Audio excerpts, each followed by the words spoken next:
Okay, here's a little combo package. Vince Russo, his Twitter followers, the guests on the LGBTQ show because you get less airtime and his singing. I'll tell you this. I'm going to take one of these off the list. Which one? The guests on the LGBT show. Because right. he's had Nick Aldis on with me a couple times, and I think Nick's a great guy. Do you know Nick Aldis that well, Magnus? Of course, yeah. Yeah, we used him in AAA. Cool guy. He's a real cool guy. I like him a lot. So he was one of the guests. So I'm gonna let you take that off the list, because the people specifically that he brought on so there's a chance that if he brings in guests you don't like, it might get back on the list. Well, there's already guests that he brought in that are already on the list that you're going to be bringing up later on. Huh. Okay. So, I'm going to take that off the list. I'm definitely not taking his Twitter followers off the list because on the show this past week, I was commenting about how his Twitter followers on the list, and and Vince was mad at me for not coming to his defense when Cody Rhodes called him a homophobe. And I was on his show and saying, Vince, I never saw the clip. So I just saw people tweet about it. I go, but I don't have to come to your defense. I've defended you so much in the past. It's like everybody knows that I mean, there's no reason to defend you in this. I know you're not a homophobe. It's like, well, I have to come and defend you every single time somebody buries you? That's ridiculous. I'm not doing that. And I said, I'm getting sick and tired of your Twitter followers calling up and telling me that I'm disrespecting you on the show, right? Right. So his followers are coming on the show this week, are coming on my timeline and trying to tell me that I owe them an apology. Oh boy. Yeah. Good luck with that one. What would you say is the same? What would you say is if there is a big difference between his Twitter followers and ours, and is there any cross section? I think his are creepier. There is definitely a cross section. Right. Okay. But I don't think people that dislike Vince Russo would listen to him. I think there's people that dislike me that still listen to me. Right. You know what I'm saying? I don't think I got the heel heat that Vince.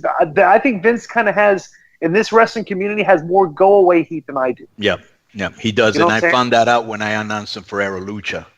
Right, because he got this part of the audience, the snowflake crowd. Right. A lot of the snowflakes will still listen to me, but they just will refuse to listen to him. You know what I'm saying? They think like his words are poison or something like that. They're gonna What were you gonna say, Joe? No, I think from what I've read and seen, the Vince Russo Twitter followers and trolls and stuff are just a little creepier than the Keeping It 100 ones. Yeah, a little bit, yeah. They're more loyal to him, kind of. Well, and they seem to get more personal with each other too. Like there's, I think it was. Absolutely, yes. They were doing a lot of fighting in their Facebook group, and then like calling each other out and making fun of each other's mothers and wives and stuff. He blocks dozens of them a day. Yeah. It's like I don't.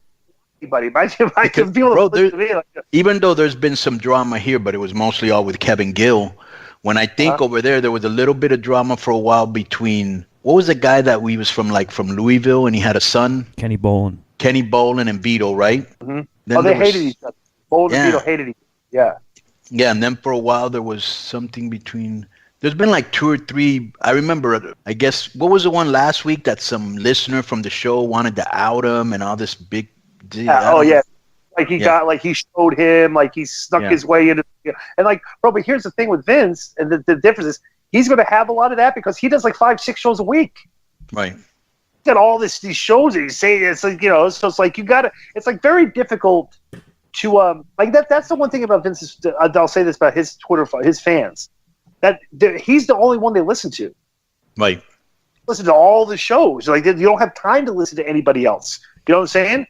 Our fans kind of a cross section of kind of like everybody in the business stuff. They listen to us, they listen to Ross, everybody. So you can even see when people will tweet out sometimes, they'll tweet out their favorite shows, at so and so, and we'll be we have similar company, people that like us, like Ross, like Stone Cold, like Jericho. So we're kind of in Rogan. good company, right? Yes. Right. 100%. Yeah. But what Vince has done very intelligently is he's found his niche and he's found a crowd that likes to hear from him, and he monetizes it. You know what I'm saying? And he called them brand members. This is his member. They're his family. Right. Yes.